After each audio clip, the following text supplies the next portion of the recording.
সুপ্রিয় দর্শক বন্ধু, আসসালামু আলাইকুম। সবাইকে প্রিয় কথা ইউটিউব চ্যানেলের পক্ষ থেকে শুভেচ্ছা স্বাগত জানাচ্ছি। তো আমি যেখানে চলে এসেছি চন্দ্রমুখা ফুলের বাগানে।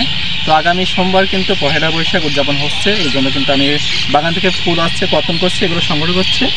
এই ফুলগুলো আছে আমি এখন প্যাকেটজাত করবো এবং কালকে সকালে ফুলটা বাজারে নিয়ে যাব। তো আজকের ভিডিওটা কোনোভাবে স্কিপ না করে সম্পূর্ণ দেখার জন্য অনুরোধ রইল। তো বন্ধুরা, কোনো ভিডিওটা শুরু করা যায়।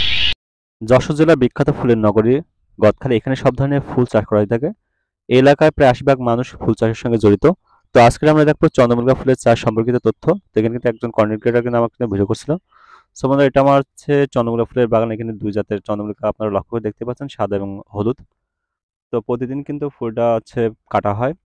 তো আপনারা দেখতে পাচ্ছেন এই ফুলগুলো কিন্তু শ হিসাবে কিন্তু বিক্রি করা হয়। তো আজকের ভিডিওটা কোনোভাবে স্কিপ না করে সম্পূর্ণ দেখবেন। তো বন্ধুরা, এখানে কিন্তু আমরা এই গাছগুলো কাটিং বা কম্বিং করে থাকি। তো আজকের কিন্তু আমি ফুলগুলো সংগ্রহ করছি, কারণ এটা পয়লা বৈশাখের আগে কিন্তু এটা কর্তন করছিলাম, কাটছিলাম। সো বন্ধুরা, ভিডিওটা দিতে অনেক দেরি হয়ে গেছে, কারণ ভিডিওটা আর এডিট করা হয়নি, পরে আর ছাড়া হয়নি। তো এখানে কিন্তু ফুলগুলো আছে আমি কাটিং করছি। এখানে কিন্তু প্রায় ৫ কাঠা জমিতে কিন্তু আমি এই চন্দ্রমুখা ফুলটা চাষ করছি। তো এখানে কিন্তু আমি পরে হচ্ছে এই গাছগুলো সংগ্রহ করে রেখে দিই, যাতে পরের বছরে চারা উৎপন্ন করতে পারে।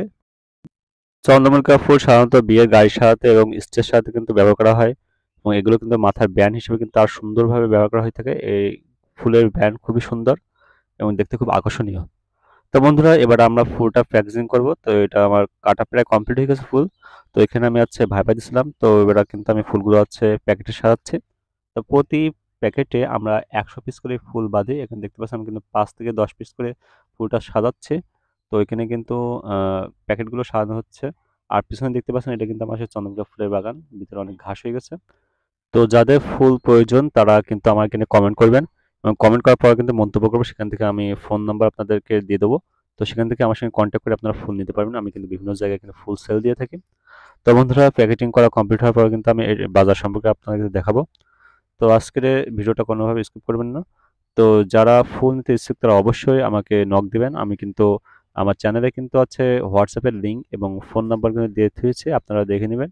আর অবশ্যই কমেন্ট করবেন, ভিডিওটা বেশি বেশি করে শেয়ার করবেন। এই পর্যায়ে দেখতে পাচ্ছেন আমার ফুল কিন্তু প্যাকেটিং করা কমপ্লিট হয়ে গেছে। এই সে ফুলের প্যাকেটগুলো দেখতে পাচ্ছেন, প্রতিটা ব্যাগে কিন্তু ১০০ পিস করে মল্লিকা আছে। এবার দেখো মল্লিকা বাজার, গদখালি চন্দ্রমল্লিকা ফুলের বাজার দেখতে পাচ্ছেন, ২ রঙের ফুলই কিন্তু উপস্থিত আছে। তো এখানে কিন্তু অনেক কৃষক কিন্তু ফুল নিয়ে এসেছেন। তো দেখতে পাচ্ছেন সব কিন্তু ঢিপ হয়ে গেছে। এগুলো আছে সাদা এবং হলুদ, ২ জাতের। আমাদের এখানে বেশ কিছু চন্দ্রমল্লিকা চাষী রয়েছেন। তো বন্ধুরা, ভিডিওটা কেমন লাগলো অবশ্যই কমেন্ট করে জানাবেন। যারা প্রিয় গদখালি ইউটিউব চ্যানেলে নতুন আসেন তারা অবশ্যই চ্যানেলটিকে সাবস্ক্রাইব করে দেবেন। আর ভিডিওটা বেশি করে শেয়ার করবেন। আজকের ভিডিও এই পর্যন্ত সমাপ্ত করছি। তো দেখা হবে নতুন কোনো ভিডিওতে। ততক্ষণে সবাই ভালো থাকবেন, সুস্থ থাকবেন। আল্লাহ হাফেজ।